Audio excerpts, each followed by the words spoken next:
Well, the man them said them a deport Jamaican back to Jamaica from US and UK. Yo, people out there, yeah, this thing really get me angry. You see that?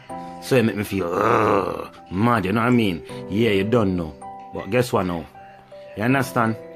You see, the stone that the builder refuse will always be the head cornerstone, yeah? They use us, abuse us, then they refuse us. But I try to show the people them right now that this is the thing right now. It make me feel, watch you now. Or it make me feel, after the man them done use we, you know. The man them dash away. Clean up all the shit. I know them country alright. The man them dash away. No thanks to Trump. You understand? And no thanks to Brexit and all the Brexitians, yeah? But no. Because you're making all the Jamaican them getting deport. So all of the people them will vote out and this and that. But no one see the consequence of the thing. Now in the country, you remember when you love the Jamaican music, food and everything. You soon don't have no Jamaican in the country. You understand? Who get the last laugh will laugh the best, yeah?